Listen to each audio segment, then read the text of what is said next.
Anecdotes from the world of opera. Enjoy funny stories that happened to famous people.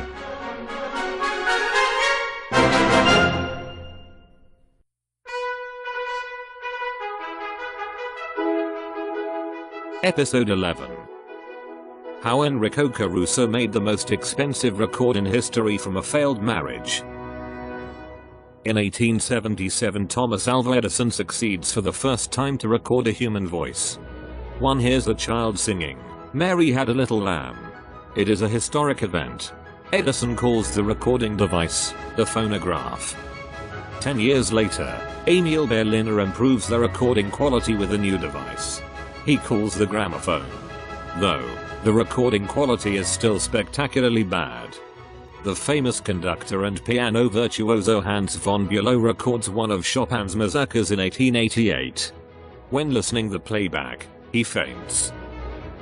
In the following years the technology develops steadily and the engineers are able to continuously improve the recording quality. The gramophone experience sees its breakthrough with Enrico Caruso. His first recordings in 1902 in a hotel in Milan will become legendary. Enrico Caruso becomes the first record star in history.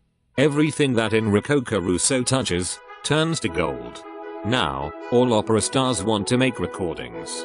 Nellie Melba, one of the greatest prima donna assoluta of the 19th century and in the autumn of her career, also wants to immortalize herself. In her negotiations with the recording company, she insists on receiving an exclusive purple label, which she is granted. Then, the great Adelina Patti, another great diva of the 19th century, rises from the artistic tomb and agrees to record for her first time at the age of 63. Her condition? She demands a pink label. But, no recordings sell as well as those of Enrico Caruso. His baritone-colored tenor is the perfect organ because the high overtones of the female voices are lost in the gramophone funnel. In 1908 his American record company made a huge bet with their star Signore Caruso. The company chooses a 4-minute piece of music from the opera Lucia di Lammermoor and brings 6 opera stars together. An unheard of sensation at the time. Their goal? They want to market the music title with the highest selling price of all times in America. But why Lucia di Lammermoor? The opera Lucia di Lammermoor is a classic Romeo and Juliet story in the Scottish Highlands. Lucia is in love with Edgardo. They want to get married, but the two families are enemies. Lucia's brother produces a forged letter to prove that Edgardo is cheating on Lucia with another. We would call this fake news today.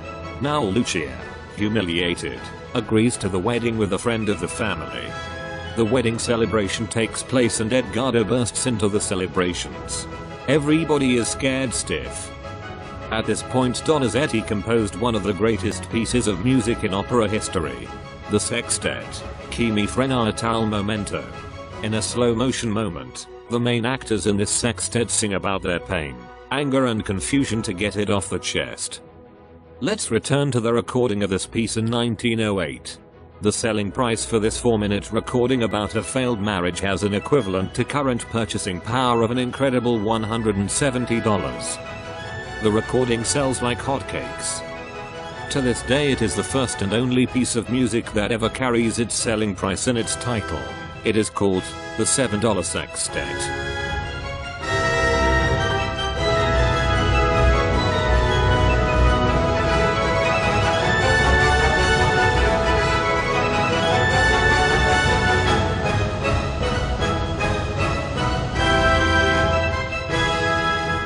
Listen and hear about Enrico Caruso, Lucia di Lammermoor and much more in the online opera guide www.operainside.com.